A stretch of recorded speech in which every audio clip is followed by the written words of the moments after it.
the Super Bowl, Drake got dissed. Our next guest, he wrote the list. And it's a podcast and you will love it. It's the Indy 500.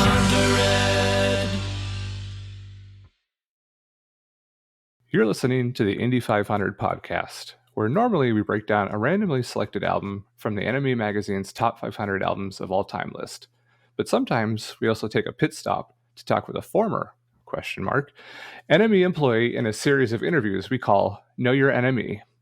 Our guest today is a writer, editor, and former deputy digital editor at NME magazine, who's also written for The Guardian, Empire magazine, GQ, BBC News, Vice, Time, The Telegraph, and The Independent. He currently hosts an excellent podcast called Script Apart, where he talks with screenwriters about the process and journey that their writing takes from first drafts to screen, where he's interviewed such names as, we're going to take our own little list here, but there's plenty more. Lily Wachowski, Mr. Black, David Simon, Chuck Palahniuk, Ari Aster, Todd Field, and maybe the one most influential to us, Simpsons critic writer, Al Jean. So welcome, Al Horner. Hey guys, thanks so much for having me. Hey, thanks for coming on. No, I've been looking forward to this ever since you reached out via email. As I was saying off air, my period at NME is something I look back on with great kind of nostalgic happiness, but also a certain element of PTSD. So it's going to be interesting, like how long into this conversation I go into the fetal position and start rocking back and forth. Yeah, I'm betting about 20 minutes. Let's see.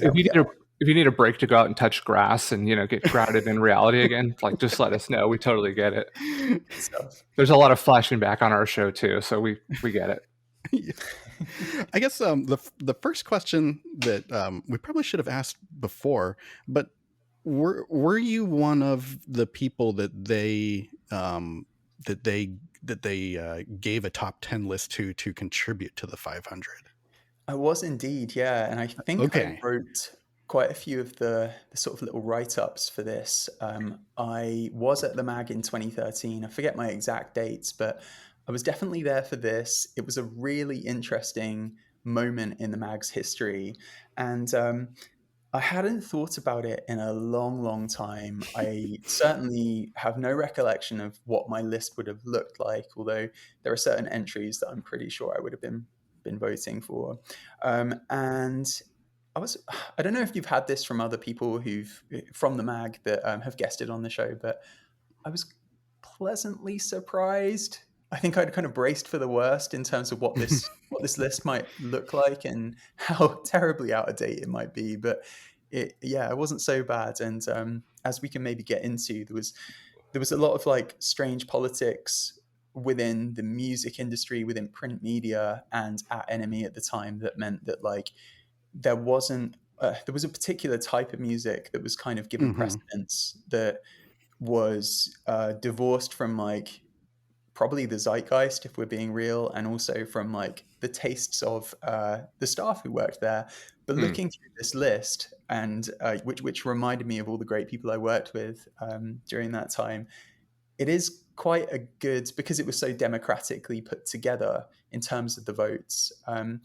It was kind of like, oh yeah, these are the albums that the people I worked with loved, and this seems like a good or a good-ish reflection of the music that we really did feel was important at the time. Yeah, a fair snapshot. Part of why we chose it is it does definitely have a point of view, and it's got something different to it. And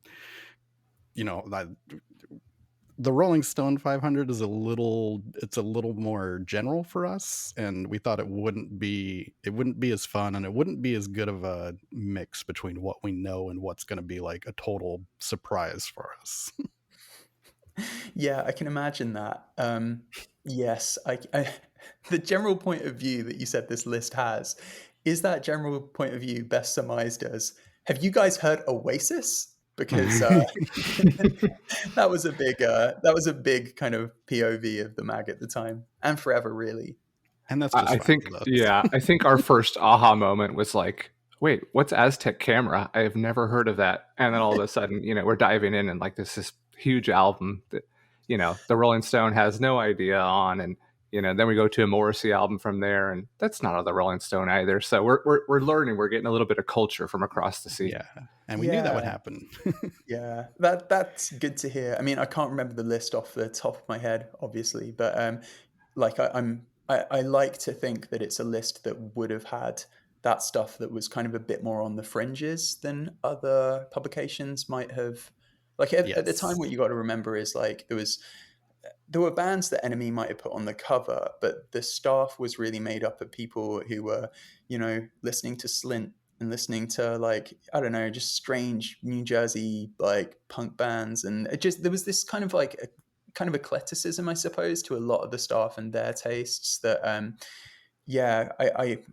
mean, I don't want to make assumptions about Rolling Stone or any other publication, but like certainly the staff that I worked with, their tastes were a lot more fringe than the kind of sometimes more commercially palatable stuff that would end up on the cover of NME. And I may be wrong on this, but Rolling Stone, in terms of its US incarnation, strikes me as maybe a bit more kind of like its tastes are a little bit more middle of the road, maybe, which is very, very chalk. Yeah. Yeah, I don't know that you're getting as much like you said, like hardcore or one that we noticed, and another reason we chose the list is there's a lot of like Boards of Canada type kind of progressive electronic music in there too, and we're like, we'd love to talk about that someday, because that was another big thing for us back when we were back in the era where our friend was kind of giving us the secondhand version of NME there. The filtered recommendations. Yep. Mm-hmm. Yeah. So let us know, what was your path to like arriving at the magazine, and what was your era there? So I was a musician, and I played in many, many bands, each one worse and with a more pretentious title than the last, Nice. with more syllables in it than the last. And did that all the way through my teens and into my early 20s. And I hit a point where I was like, well, if I can't make music for a living in a sustainable way, then maybe I'll try and write about it, because I had always loved English. And basically I ended up sort of writing for a bunch of publications, like again, this is really dating me, and it's kind of a real snapshot of the era, a very kind of blog era of the internet. This kind of blog culture was like in its ascendancy, and you had all these titles that some of which I wrote for, and some of which were just kind of adjacent to the titles I wrote for. I wrote for Drowned in Sound and other kind of UK publications that might not be on your radar. I guess Drowned in Sound, its US equivalent might have been, is it Brooklyn Vegan? I forget so I kind of wrote for a lot of these online publications, and then I had an internship with like, I guess, NME's rival publication at the time, called Q, which is a lot more like Rolling Stone in terms of that more middle of the road vibe. And I was there at Q for a while, and I left there, and my dream had been to work for NME, because it always felt like for better or worse, it always felt like the epicenter of something. And people had an opinion. People always had an opinion on NME, and sometimes it was very negative, but it just, and everyone had an opinion on it, because it had that gravity and it had that weight. So I kind of made it my mission to sort of bang down their door, was harassing editors there left, right, and center. Luckily, I knew someone from Q who had kind of gone over and sort of was able to chuck some things my way. And the desperation to get in was such that, like, I remember one of my first commissions there. This does not paint me in a good light, but I remember one of my first commissions there. One of the editors got in touch, and they were like, "Are you a fan of the Stones? Because we've got this thing you could do." And I wrote back, "Am I ever?" At the same time, I was Googling, is the Stones the Rolling Stones or the Stone Roses? Right. Could have been either, but it didn't matter. I mean, the answer is, at the time, I don't really care for either. That wasn't my background in terms of the music that I made and the music I loved, but my desperation was such that I was like, yeah, sure, Stones, let's go. I love the Stones and all of their Stony work. Queens of the Stone Age, all of them.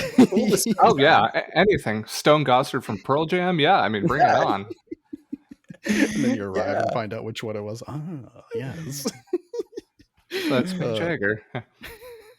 So yeah, I guess what was your music, background in terms of style and favorites before you were working at the magazine? So I grew up like it's so funny. I've been thinking a lot about this week because on Script Apart, the podcast you mentioned that I do, 28 years later was the film that we covered this week.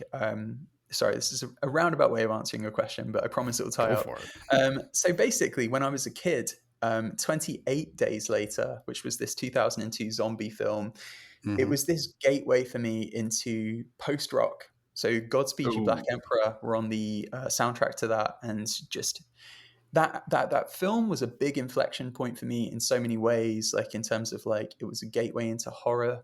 It was a gateway into, well, I think like it had a certain kind of Lord of the Flies-y pessimistic worldview that I probably adopted a bit after that. And but most relevant to this conversation is how like I just heard Godspeed and I was like, what is that? Is music allowed to sound like that? And I was very into sort of like what at the time you would call like ATP music, which was a reference to All Tomorrow's Parties, which was a festival that we had here, now defunct, but it was all that, it kind of spanned anything in that world. It wasn't kind of bound to genre necessarily. It was kind of more bound to like, sounds very pretentious, but a bit of a mindset and a bit of a kind of fringe mentality. So you would have Slint playing there. You would have at the same time Boards of Canada. You'd have like that kind of realm of music kind of skirting. A little bit more cerebral than just kind of the pop stuff. And if I remember right, those ones would be at least partially curated by somebody. Exactly, yeah. And you had like a really interesting mix of people who'd curate it. So I think at one point Matt Groening from The Simpsons did one. You had just basically all these counterculture figures who would be handed the keys and told like go to town. So you were entirely sort of thrust into the kind of the hands of some person whose kind of creative tastes you trusted. But it meant that like oftentimes you didn't know half the people on the bill. And that was really interesting for me. Like, even if I wasn't going to an All Tomorrow's Parties, I would look at the lineups and I would just search out everyone on the lineup. And that was a real kind of gateway into the music I did. And then by the time that was the sort of music I made as well as listened to. And then by the time it came to writing about music, like obviously NME did put Godspeed on the cover once, but at that point, sort of I understood like you have to write about music that's more palatable as well. So I kind of like came aboard. Oddly, at the time, this doesn't paint a good snapshot of the mag at the time because of everything we know now and what is considered appropriate now. But like, they had a huge blind spot in terms of hip hop at the time, and I had kind of gone through this process of like just falling in love with rap. And like the magazine Q that I'd worked at before was so capital I indie, with a real focus on like bands like Mumford & Sons and Franz Ferdinand and things like that, I couldn't listen to anything even adjacent to that. So I reached for the music that felt kind of like its antithesis, and that's kind of when I got really into hip hop. And by the time I came aboard NME, they had no one who was really writing about hip hop. So I became that person. In retrospect, I should not have become that person because for viewers who haven't already guessed from my voice, I'm an incredibly white middle class person. But but at the time, of course, I thought I was doing a service to the diversity of our music culture by championing, or what felt like championing, rap music. Anyways, that's a bit of a long answer to your question. And do you think, I mean, I know we don't have access to your top 10 back then, but do you think in the intervening time, even with the limitation 2013 backwards, do you think it would have changed much now? Like, I guess it's hard to it's hard to gauge, but do you think anything would have been added or removed from your personal list? I mean, if I was writing my list today, it would skew completely differently. Like when I left NME, having done just many years of even after NME, I worked for a publication. I was editor-in-chief of a publication called Fact, and again, it was all meant to be like it was music of the now, and it was like very fast moving, and it was about what was like, for whatever this word means, relevant. And I think when I sort of got out of music journalism and moved into film reporting, I basically like consciously or subconsciously it was so nice to not be beholden to what was at the center of like discourse, that I like basically like now my tastes are all really strange. Like I've got so into like Judy Sill recently, and sort of like I'll find like a strange folk artist from the 70s, and then I'll just like rip through their entire discography. And so my tastes now would be like quite strange in comparison to what I would have put forward at the time. I think a lot of my favorite records, like, they wouldn't have amassed the votes to, and that's not kind of like that's not me being a hipster saying I have like more obscure taste or anything. That's just like I just have strange taste at this point, and I just kind of end up finding these strange kind of like sort of obsessive rabbit holes in terms of an artist to go down. But the explanation for it makes sense. So. Yeah, and I think more generally, like one thing I thought about when I went back through the list was, I think if it was being made today, like the list was made right before this moment that, like, I guess you'd call poptimism. There was a big kind of critical reappraisal in the sort of mid 2010s of pop music, and artists like Beyonce.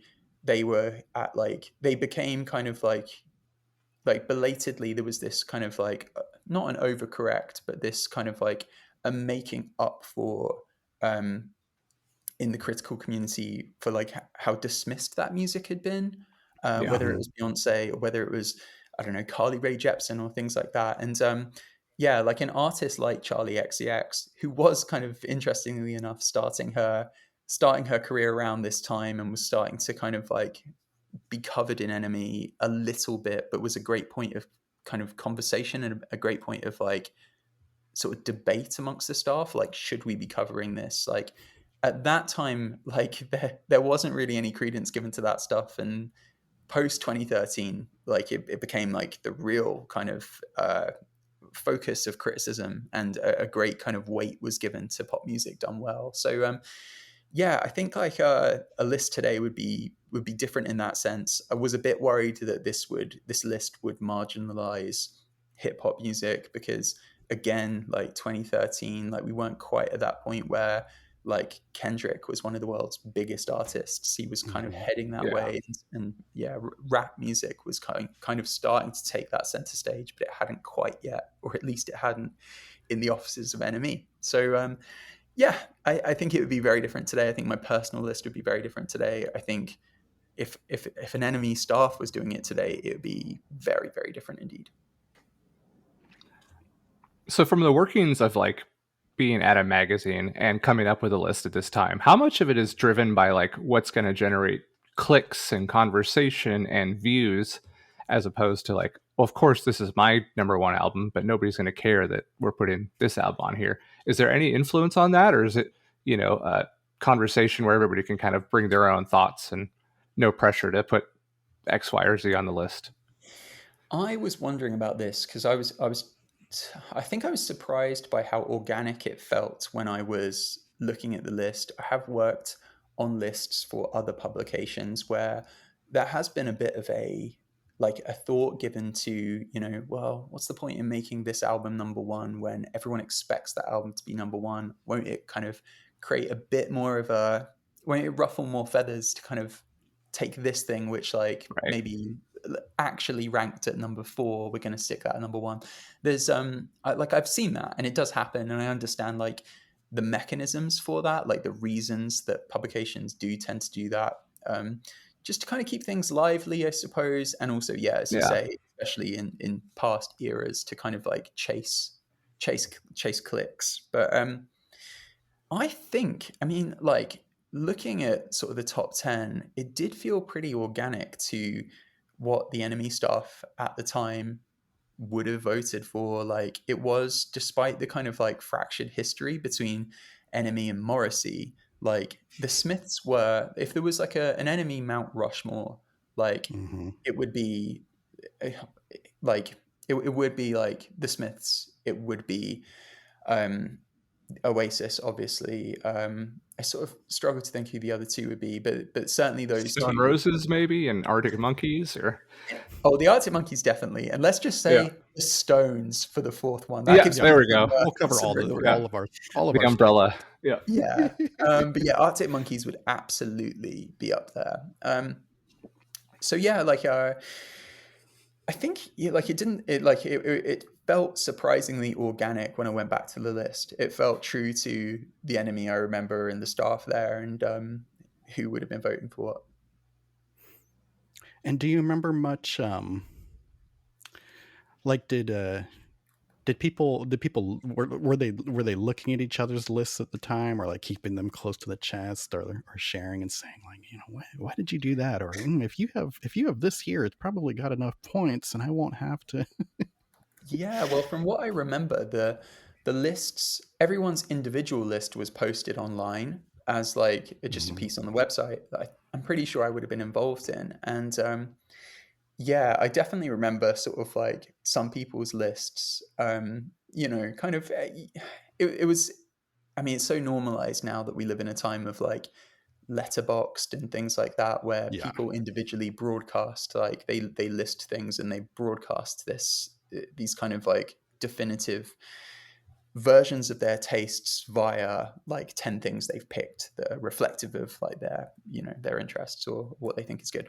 But before then, like this definitely, I remember that piece kind of, I remember people on Twitter kind of like not ripping to shreds certain people's kind of like picks, but like there was certainly analysis on a personal level of the staff. And I think everyone, when they made their picks, we would have been aware that would happen, and we'd want like choices in there that I don't know, like I can't really remember much of mine, other than I definitely know I would have voted for Neutral Milk Hotel. I definitely know that Crooked Rain by Pavement would have been in the mix. Like, I can't remember sort of a sense of like, I want to impress anyone here, or like, I don't want to be ripped apart for anything too out there.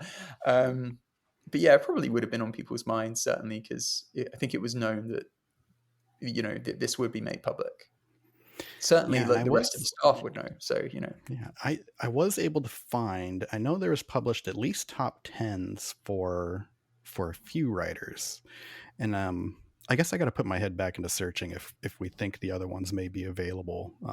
But it just reminded me of probably one of the more impressive moments in all of the podcast was when we were speaking with Alan Woodhouse. Love and Alan. Us NME too. legend. And we asked him, we were asking him about his top 10, and we kind of got into an impromptu game to see if he could remember the entire thing. And I'm pretty sure he did, with maybe one that was like an artist, but the album didn't match. But he it wasn't in order, but he ran down the entire thing and got it, and it was that does pretty amazing. You can go back. Any listener who wants to hear it can definitely go back and see. But it was amazing. Only 12 years ago, in his knowledge, and so I can definitely imagine him having like pretty good recall on what he would have picked.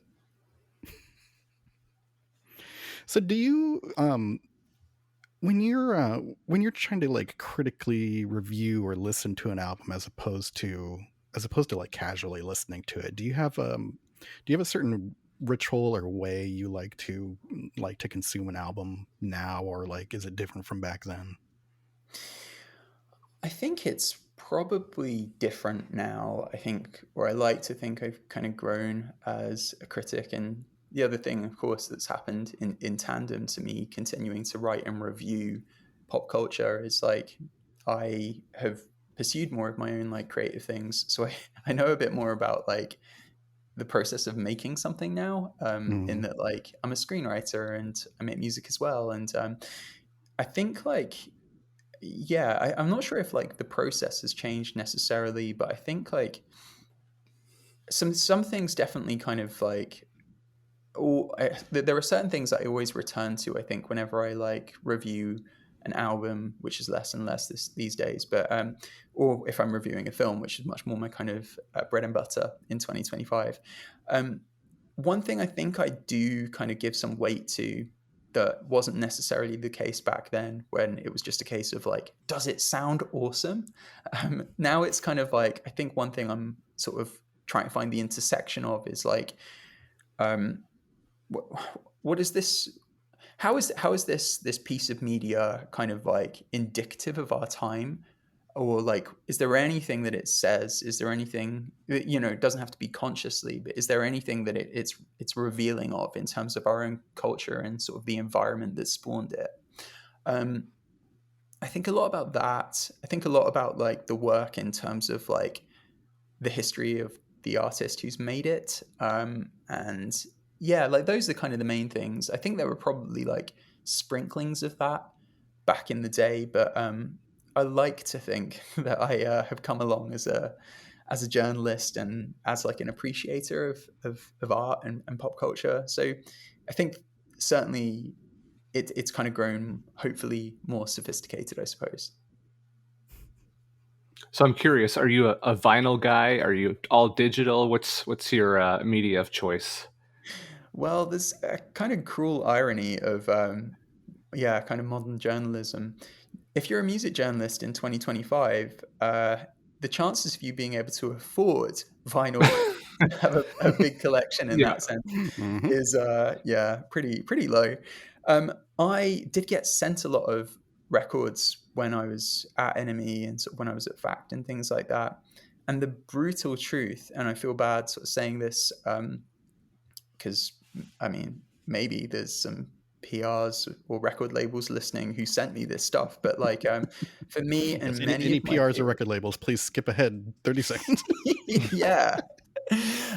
Like I remember a lot of us in the office had to, I hope I'm not speaking out of turn here, we'd get sent records, but like so many of us were so broke that we had to like, someone would come in and would buy the records from us to sell in like a secondhand record shop. And all of us, well, not all of us, but many of us were like so broke and paid such a pittance that we all had to do that. So you gotta do what you gotta do. Exactly. Yeah. I mean, it was a very experience rich, but like financially poor life. I did amazing things during that time, and you'd get to go on like the best adventures. I went to LA for a week to like interview Ozzy Osbourne, who spoke to me for half an hour, and then I had like a whole week to kick around. They gave me a week there because they weren't sure he was going to be awake on the day I was supposed to be interviewing him. So they had a booking a week. I went to Colombia with Foles for NME. I did all, I saw the world. I went to so many festivals and things like that. As we record this, it's Glastonbury weekend, and I think back to the great Glastonburys I did with NME. So amazing experiences meeting like musicians that would otherwise, like just icons who I never would have come into contact with. Kendrick Lamar, for example. So it was a very experience-rich time that kind of made up for the sort of financially poor aspect of it, I suppose. So maybe you're used to, kind of chatting with filmmakers and musicians at this point, but when you were getting started, was there like an artist or two where it's just like, holy shit, I've made it. I can't believe I'm talking to... Who might that be? Yeah, it's funny. My first interview, my first ever paid interview as a journalist was with Ben Gibbard from Death Cab for Cutie. And I was such a Death Cab fan that like, obviously now I look back on it, I'm like, I must have caused, such a, I must have been such a pain for the poor publicist. But yeah, they had to drag me out of that room because I was just like, yeah, one more question, one more question on this record. I get 16 minutes in, I was just, yeah. So that was kind of in at the deep end. That was one of the first kind of moments where it was like, oh, is this just what I get to do now? How do I do more of it? How do I do it for the rest of my life? And yeah, that was the first time. And then, it wasn't all like that, like, because I was so low on the ladder, if you will, when I was starting out, when I was at Q Magazine doing that internship. Like sometimes I'd just have to, the interviews I'd get would be the ones that no one else wanted to do. And a great example of that was, I'm not going to name them, but there is a UK indie band who do not have an awful lot of like personality to their music, but that doesn't matter. Sometimes these people, like, they can be really fun, interesting people, like, that doesn't have to tally up with their music. This particular band, I remember like having to interview them for their new records, and I was sort of like probing about like their inspirations for this one, and the singer said, inspirations wise, I'd probably have to say summer, but also spring. And I was like, that's half the year though. So can we can we zero in on anything more specific? And they were like, no. So that sounds like something that's going to end up in the new Spinal Tap. Exactly. Yeah. That's incredible. Yeah. So I guess kind of related to that, and maybe jumping into the future, you say, like with Ben Gibbard, you only get 16 minutes. So I think I read for your episode on Dune Part 2 with Denis Villeneuve that you only get 30 minutes. So how do you decide what you're going to ask about when you have just 30 minutes with somebody like that? Yeah, so Denis, obviously being Denis, and as we all know now, being on the brink of making a Bond film, I did not know that at the time when I was chatting with him. He had a pretty truncated schedule. So in that instance, it was just half an hour that he had to spare to come on the show. Oftentimes it's an hour, which is great, because in those instances, I can be a bit more like, I don't know, I can just like see where the conversation goes. And the chat with Alex Garland, the screenwriter 28 years later that I mentioned, like that's a good example of just like it just flowing as a conversation. I don't need to be quite so dogmatic about like, what am I going to ask here? In those instances where I've got 30 minutes, in instances where you've got like 4 minutes, or, I've done red carpet stuff before where it's like, you basically get one question. What are you asking here? Yeah, it kind of varies. It does feel quite high pressure because you don't want to mess it up. You don't want to waste that opportunity. And much more so now when, much more so than when I was like reporting into editors, like there would be a sense of like, in print media, like if you don't get something, then there's all of a sudden this like gaping hole in the mag. And yeah, it can be quite like high pressure. And the standards that editors like Dan Stubbs and Tom Howard and people like that, the standards that they held the mag to were very high, because we all loved the mag. It drove us crazy, but we all loved it. So we we never wanted to do that. So yeah, it would be quite high pressure. Sometimes like it'd be a case of like, writing out like 50 questions and then sort of whittling down to the ones that felt like the most pressing or would like generate the most revealing answer. But it there's no kind of art or science to it. It's just kind of like instinctive, and I'm sure sometimes I get it wrong, and hopefully sometimes I get it right. And it kind of like leaves the listener or the reader feeling satisfied, despite the fact that it was quite a short amount of time I had with the person. And do you have a personal pick for the next James Bond? I saw this morning it might be Tom Holland, so yeah. I mean, I'm waiting by the phone. The Adventures of Young James Bond.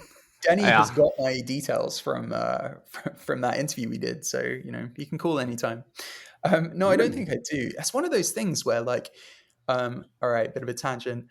Spending so much time in America, I should have opinions on this, because Americans like really disappointed when I don't have an opinion on this very like intrinsically British thing. When I was like, I remember when this is going back a few years, but when it was like the Queen's Jubilee or the Royal Wedding or something like that, like I'd get into cabs and like they'd hear my accent and people would turn around and be like, "What did you do? What did you tell me about it? Tell me everything. What did you do for the Royal Wedding as a British person?"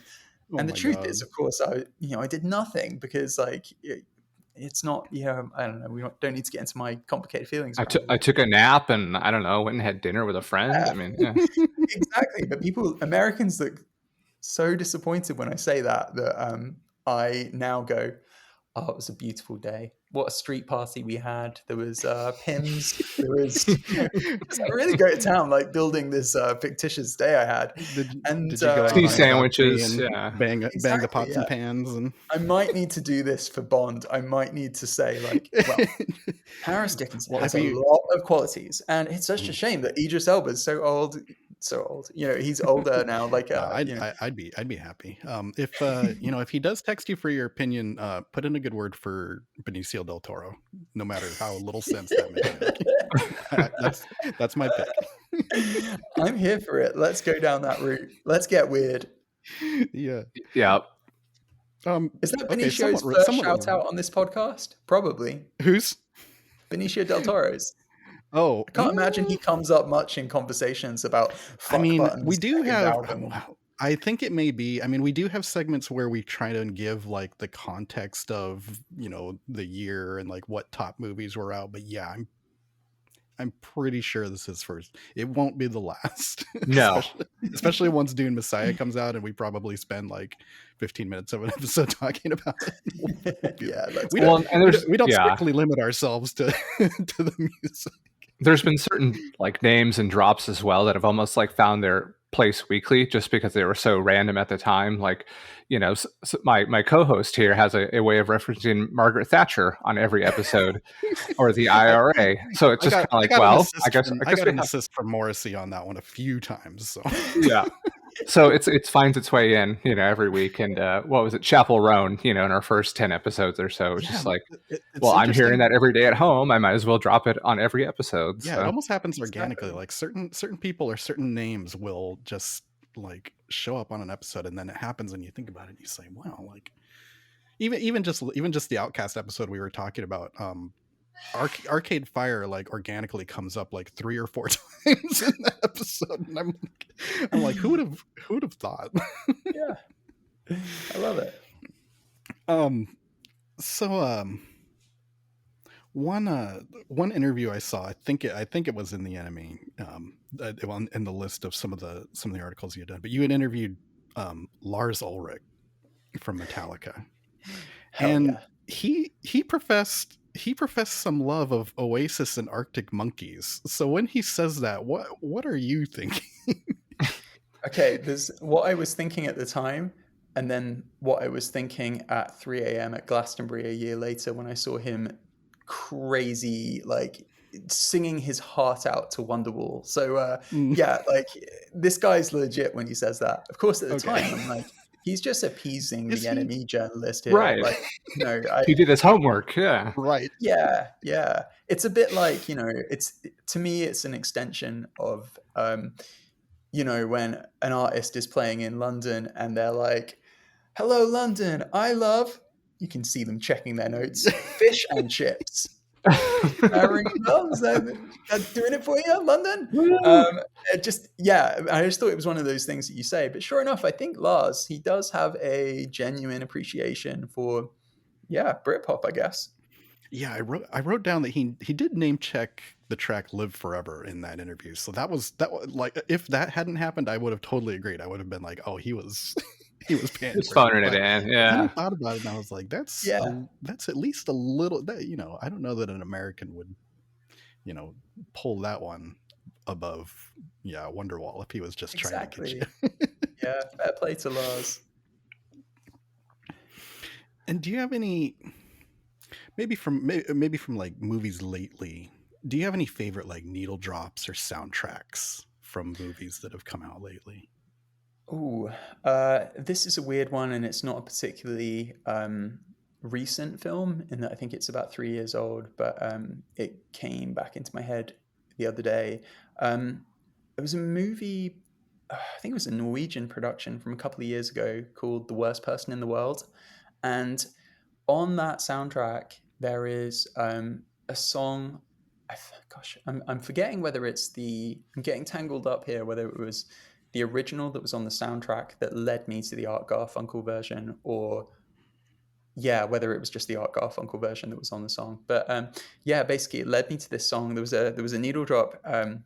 This song that translates to "Waters of March" that Art Garfunkel did a cover of. It's been covered a few times, translated from Portuguese. The original artist was Brazilian. So yeah, like there is kind of there is like a tendency, even though that's not a new song, it's a very old song. There is still a tendency for soundtracks to be kind of like my gateway into finding new music at this point. Now I'm not on like the front lines of music media.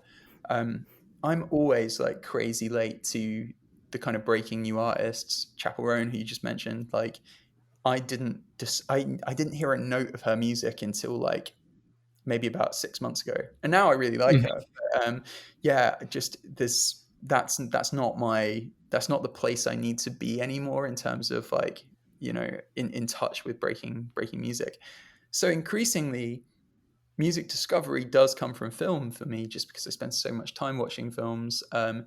Yeah, I have a lot of opinions. There are certain types of needle drops that drive me up the wall, and I think there should be like some sort of governmental intervention on. Um, and There ought I to be a also law. I also think, guys, at this point, the slowed down needle drop Oh, yep. instrumental of a pop song on a trailer for a movie. Oh, We've We've done spoken it. about this. We're good. We're fine. We've covered it. Let's move We on. we did an episode about covers, and I think very specifically when we started talking about covers we don't like, I think at least one of us had brought up I think. Well, I know we were talking about the John Wick spinoff Ballerina, and before the trailer even dropped, or we watched it, we're like, oh great, there's going to be a slowed version of Tiny Dancer. And sure enough, like there it is. Wow. Didn't see that coming. That's one where you're like, well, I mean, if at any time we're gonna do it, yeah, I give them like 1/4 of a pass for that. It's still not acceptable, but it's understandable. Yeah. I guess before I think we will eventually, but before we get too far away from the NME list, are there any were there any bands at the time or now that you feel like you were championing over others? Like I remember when we were talking with Alan Woodhouse, he said, he was making a real conscious push to make sure that super furry animals was represented. Was there anything that was like yours personally, or like that you teamed up with other people to say like we need to put points on this name? Or Yeah, I do remember in the aeroplane over the sea, I do remember kind of like not canvassing for it, not like, I wasn't like door knocking like you would for a political election. Well, you shouldn't have had to. That's such a good album. No cash transactions. Yeah. Yeah, the thing you've got to remember though, and I hope I'm not speaking out of turn here, and this is all reflective of, I suppose, like the pressures on print media at this time, at that particular time rather. Basically, like at that time in the mag's history, we were I mean, I'd have to go back and check the exact cover run, but like we were putting the exact same type of artist on the cover like with just increasing regularity. Like, and it was always a Gallagher brother or a Gallagher adjacent type figure. And that was because we were, as a magazine, under so much pressure to sell magazines, to sell issues rather, to kind of like keep the mag afloat.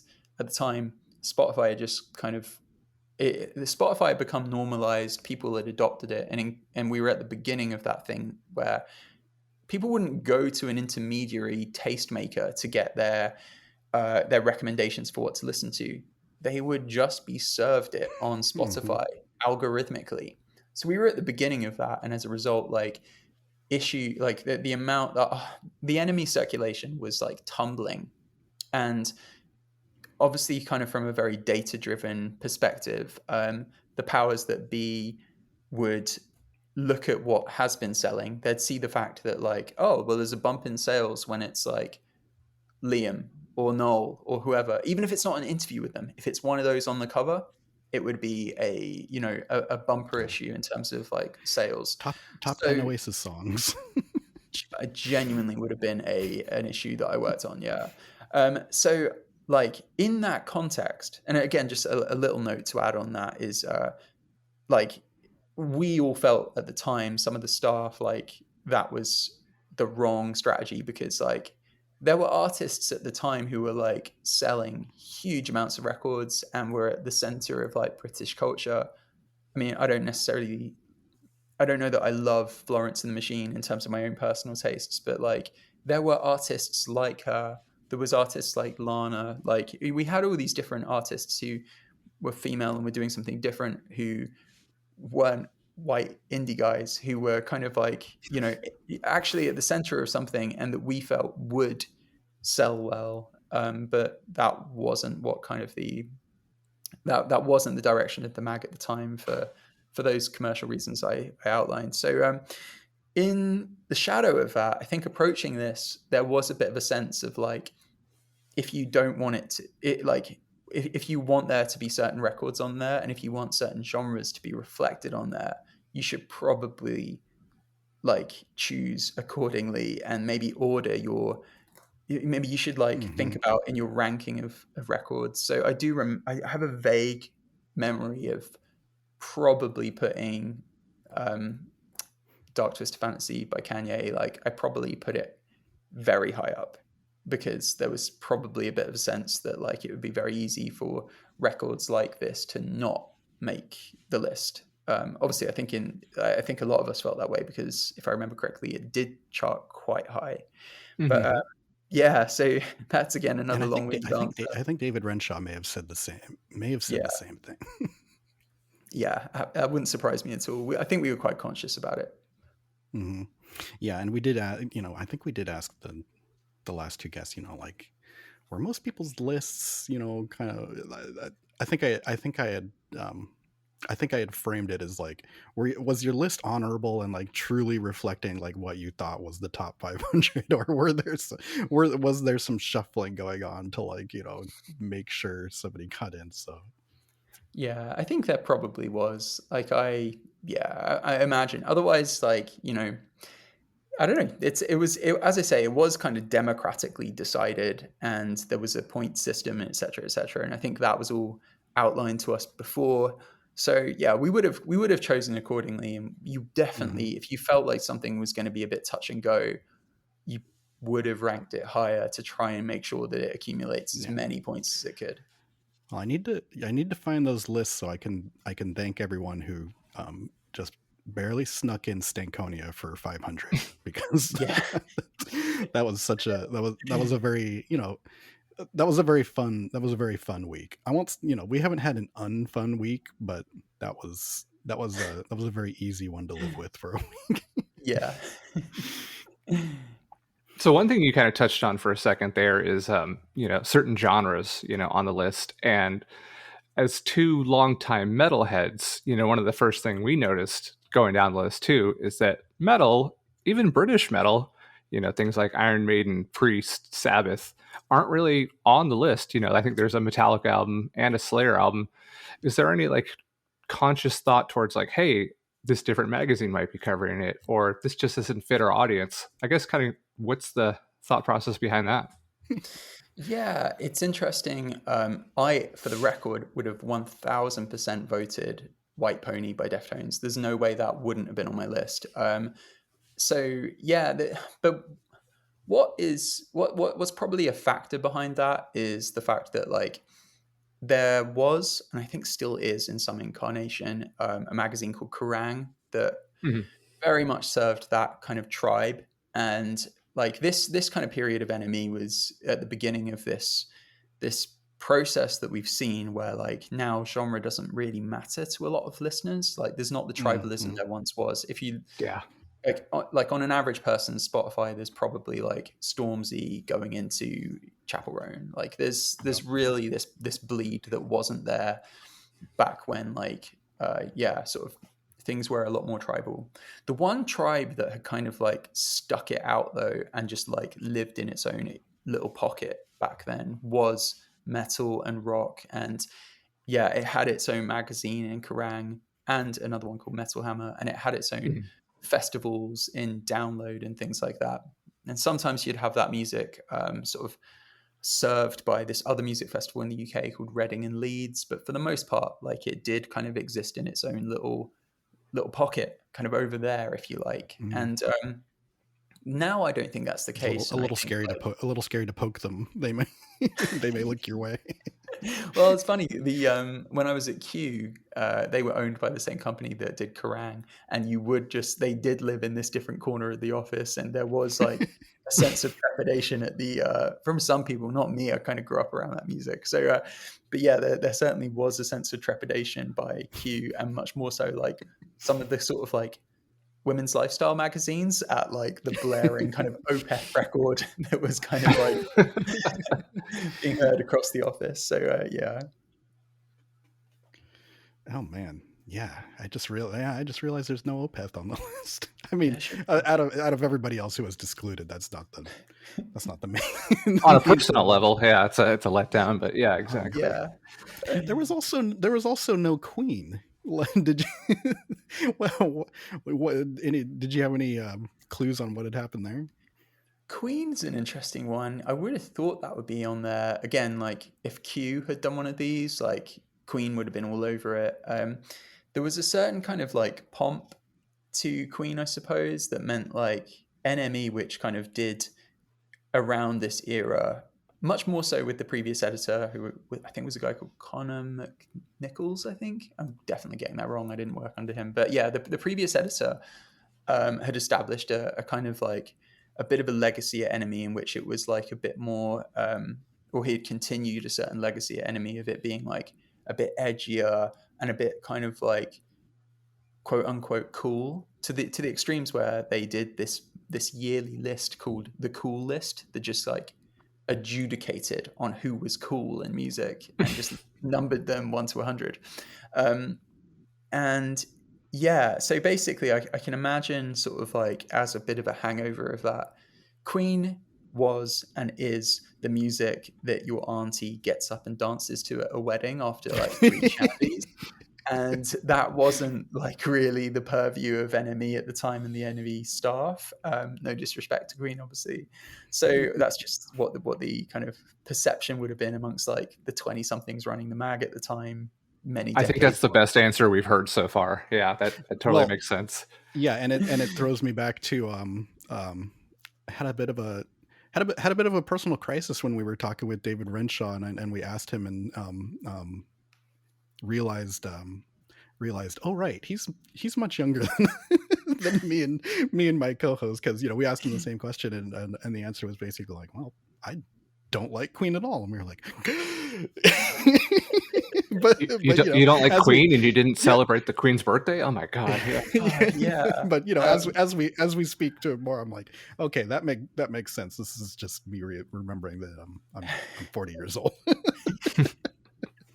I think it might and also we have a different we have a different perspective too, because we're over in America. It wasn't as woven into the DNA. I think where our probably core memory of Queen is probably more related to the Wayne's World movie. Yeah. You know, and that's probably where it came. That's where it came to us. So it maybe doesn't feel as much in the past, but it made sense. It really is. There's also something British, like it. Queen, I think if like you're not British, there might be something kind of there might be a faint exoticism to it somehow, or just like a novelty. But like there has just been like, it's on every advert in Britain even now. Like it's just like, I want to break free, like Freddie Mercury singing that, and then like, at HSBC, we care about our customers and we want to break you free from it's financial stress or something like that. It's just every cell phone carrier. Yeah. So I think if you're British, then you might have just hit a saturation point with it, maybe, because I'm probably the same. I'm 37, so I'm kind of in the ballpark of you guys age wise. And I gotta say, I'm not a big Queen fan. Okay, I'm getting into my my dragging me out of the room Ben Gibbard questions here. But you did an episode actually on a movie that I had happened to see just before I started reviewing some of your episodes, but it was a movie called Heretic with Beck and Woods. Great radio. You mentioned in that episode that In-N-Out Burger holds a special place for you, but I didn't get to hear you elaborate. So would you like the opportunity to put on air why is In-N-Out Burger the thing for you? It's a when in Rome thing. There are some things in life that like you know, you don't necessarily get much of a say in it. It's like if you're in like, I don't know, if you're in Bologna, you probably have some pasta. Like, I don't know, if you're in Paris, you probably get a croissant. If I'm in New Orleans, I'm getting a beignet. Like, I just think like it's just become a bit of a rite of passage. And I have had just many, I don't know, for me, it's just that there's something not just obviously quintessentially American about it, but quintessentially LA. Like, I know obviously it kind of mostly exists on the West Coast. So yeah, like I would say their fries are pretty borderline inedible, but oh no, am I upset? I don't. Yeah, no, I don't like them either. Like I could kill the burgers, endlessly, but the fries, I don't know. I don't get what they're doing there. Yeah, someone told me the science behind that once, and it was something to do with oil and then how long it can sit after being cooked in that oil, but the oil is better. I don't know, but I don't know. I just like the experience of it, and I just like whenever I have an In-N-Out burger, I tend to have a very like American, an American experience seems to unfold either around it or after it or in the restaurant. Something quintessentially American. And I could tell you the craziest story, but it would take up the rest of your day, let alone trying to record this podcast. Maybe I'll email you guys. All right, we're gonna do a follow-up episode where it's gonna be our pit stop episode. About In-N-Out. Sorry, you will have to do that. We might return for that. If you don't want to do it now, we're gonna put a pin in it. Listeners, if you would like an episode entirely dedicated to the time I went to In-N-Out Burger and then experienced a hit and run, like GTA style. Not hit and run as in like a person got hit, but a vehicle got hit. I will go there. If you would like an episode also dedicated to going to In-N-Out Burger, then helping someone buy a TV from Walmart, again, a very American experience for me. And then in the middle of the night that same evening, apprehending a guy stealing a car, then I can do that. I can take you really you really were having the Grand Theft Auto experience.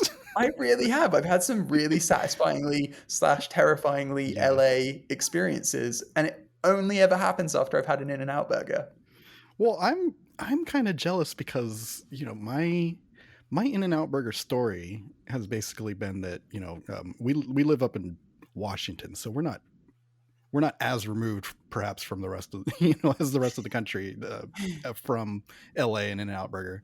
But I had done maybe I don't travel much, but I had done maybe 3 to 4 trips down there, and ever since I was a teenager, we would go down and I would say, oh, I'm gonna get In-N-Out Burger this time. And just for some reason, every single one of those times it didn't happen.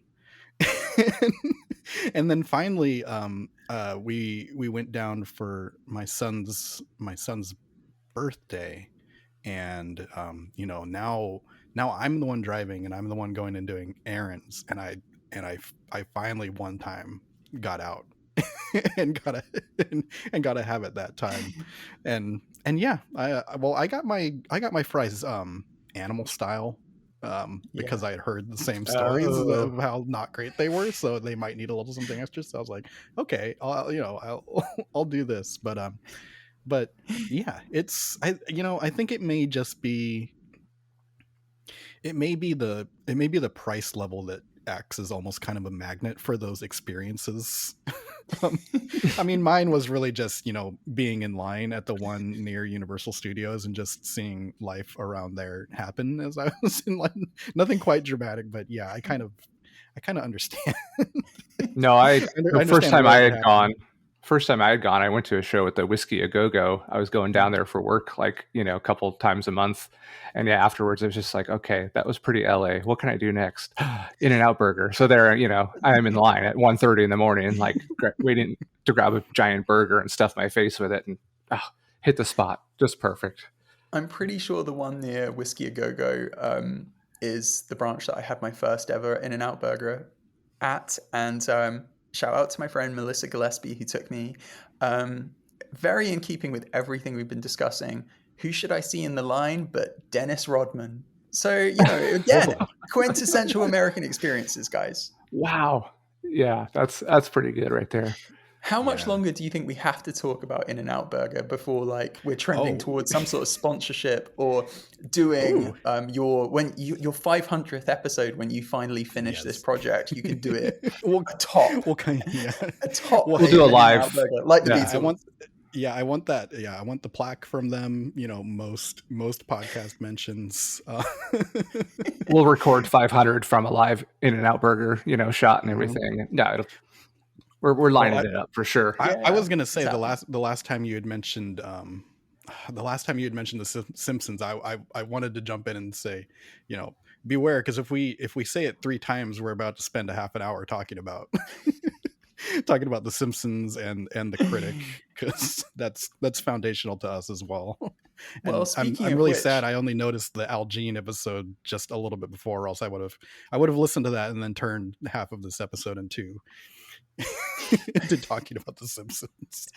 Well, that episode was a really fun one, but it does sound a bit like it was recorded through the speaker, the drive-through speaker at an In-N-Out Burger. Just that's the quality of audio, because it was quite early on. So don't rush to go and check that one out, guys. But it's funny, as you mentioned this, if the Simpsons kind of made me think of it. If I was voting on my list today for the top 100 albums, Bury Me at Makeout Creek by Mitski would probably be there. That's obviously a Millhouse line, I think. So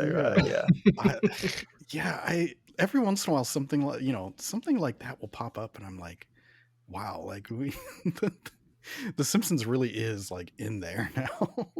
Yeah. I forget there was another album name, hopefully one of you will remember, but it was a Big Lebowski reference. It's like Stranger in the Alps. And I'm about to Google this if neither of you have it right away. Yeah, I don't think so. Because the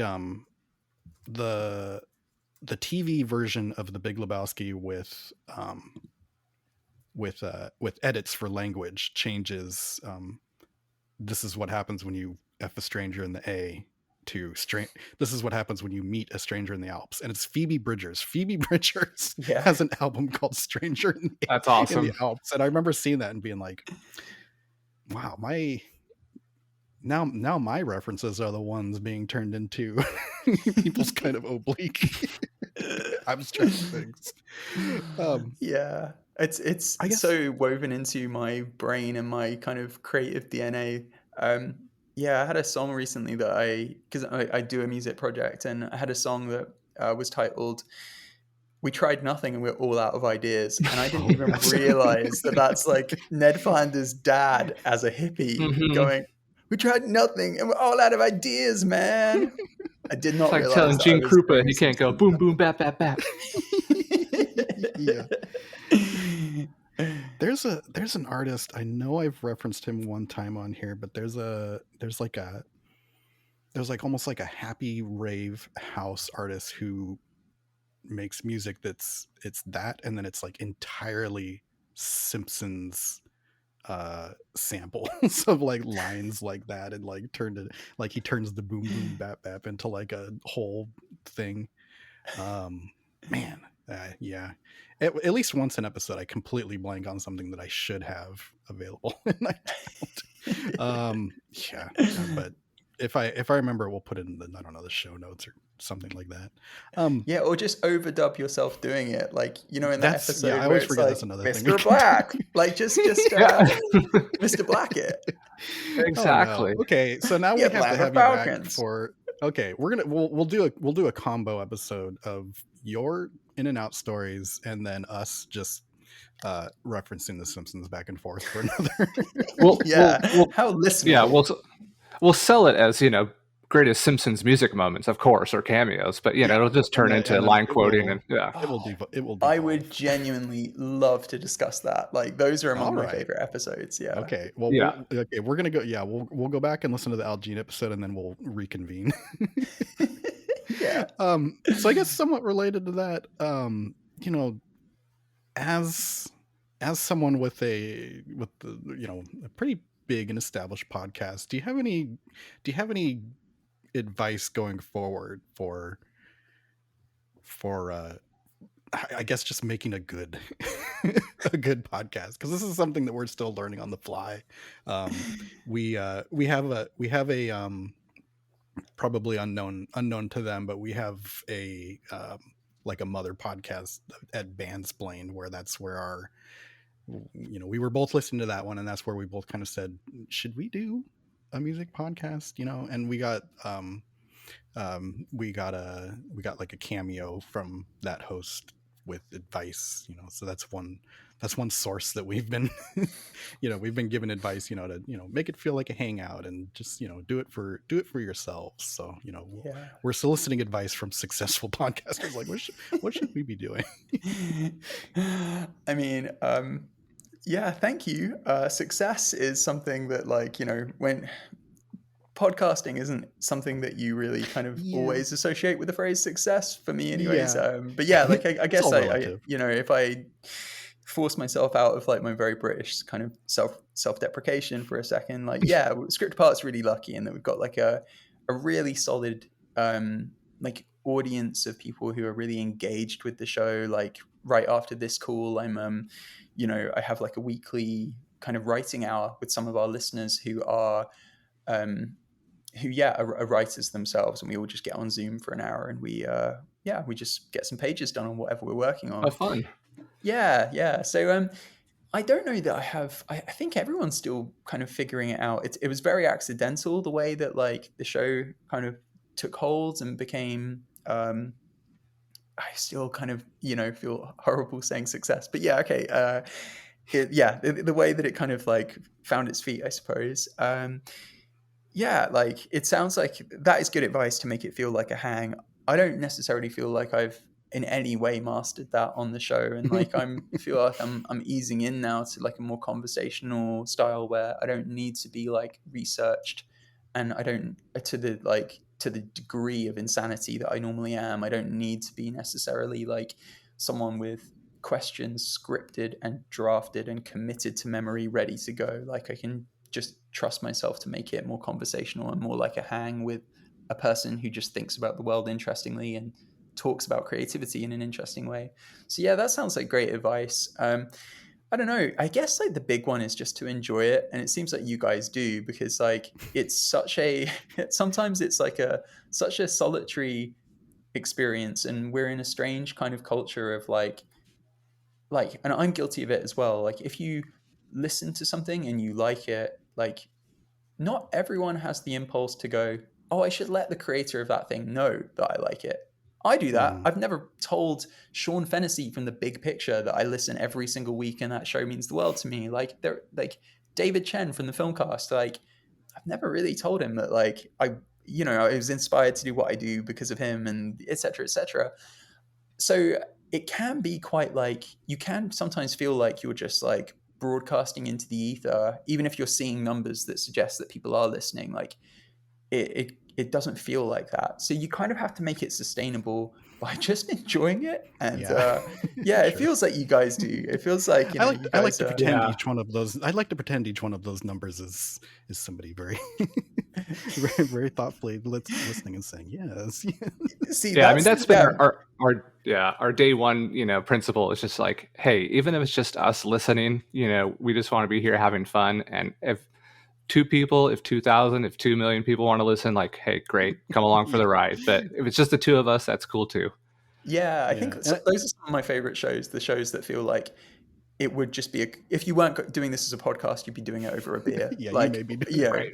But yeah, it's funny. Like I see those numbers and I'm like, even if it's been a really successful episode, I'm like, wow, my mom really listened to this episode a lot of times. I can't even let in the fact that we do have like a big international, sort of base of listeners. So yeah, it's cool. It's fun.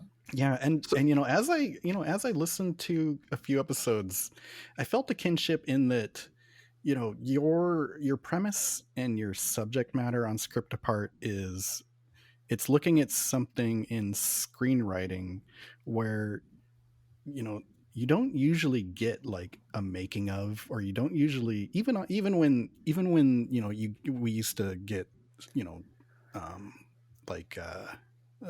extra features and stuff on DVDs and things like that. How often would they really sit down with the screenwriter and say like, what were what were you doing, or how did your part get made? And like that was kind of for me, that's what I wanted to do with ours was, I don't often see, other than like the odd like VH1 doc or something like that, I don't often see people go to albums and be like, how was this made, or like what was going on behind, like what was happening in their lives, and or what was the equipment even that they were using. Like I wanted to look into that for myself. So yeah, I saw a fellow traveler in the way that you in the way that you saw scripts and said, well, what about these people? Well, do you want my old man yells at cloud TED talk about why I think that might be? This is a bit out there, but like I have a bit of a belief that I'm going to articulate really badly, but I think it's interesting talking about this like list from 2013 when we were kind of transitioning out of like one mode of music consummation, where people would like listen to an album from start to finish and like enough to kind of like have opinions on what are the greatest albums of all time, etc., etc. We were transitioning out of that mode of consuming music into a more playlisted mode of kind of like that's the default now of how people consume music. And I think it's I don't know, like that's kind of where we're at now.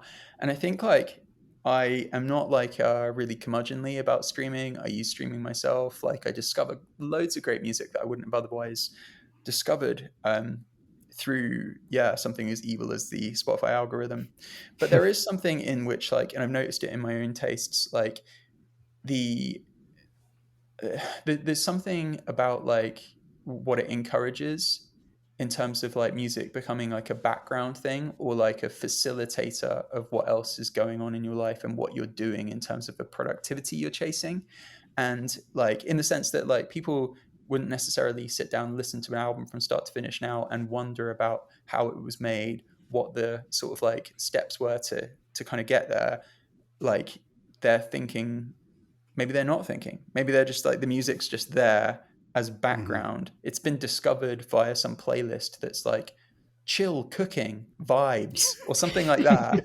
And it's like, I think like music is, and just kind of all forms of, it's the same in film, and it's definitely the same in TV, where, like what was once like an art form that kind of was really concentrated on, and in turn, like, we created making of documentaries on VH1, and we created DVD commentaries, etc., etc. Like, I think consumption habits have changed in a way where the lack of those things now is reflective of that. Like, people don't think of this as something that went through many iterations to kind of like be like really carefully crafted into a thing that's going to kind of like hit you really hard emotionally. It's just there. It just exists. And you're like, you know, doing the Wordle on your phone while you listen to that record or while you watch that TV show. So I don't know, for me, like that's a kind of like, you know, curmudgeonly like speech that I have never articulated out loud, but definitely sort of plays on my mind sometimes. And I have to go on another call in 4 minutes time, and now I have 4 minutes to rescue this show and not make it sound like I'm ending on such a down note.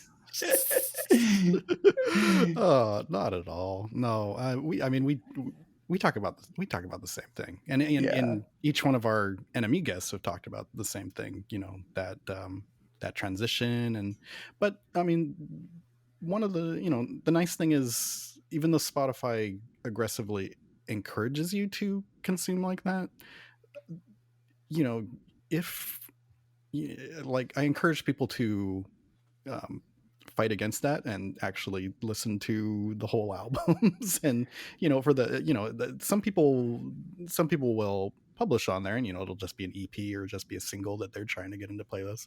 But more often than not, you know, you can hit that button that says go to album and see the rest of the album. So yeah, I encourage people to try that too.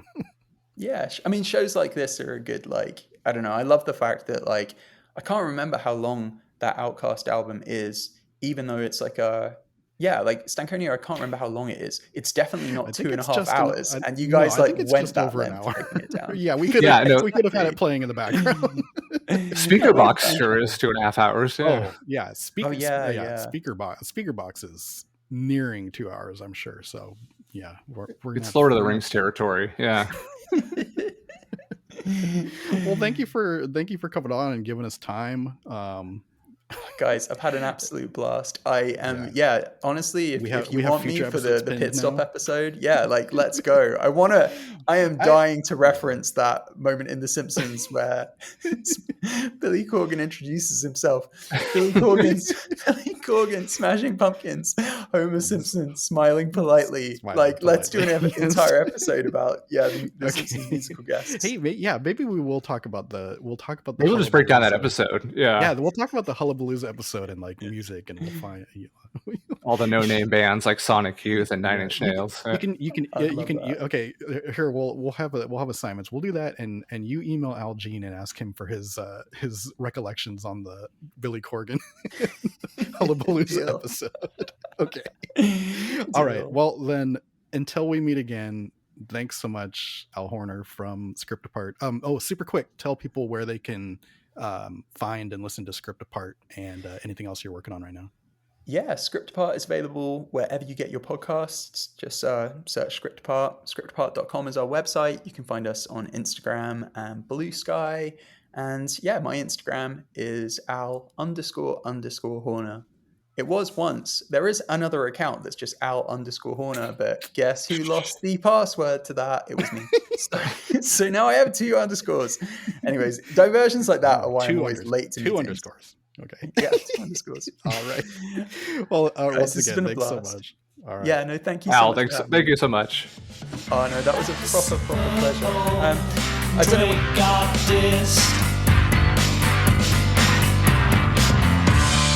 Our next guest, he wrote the list,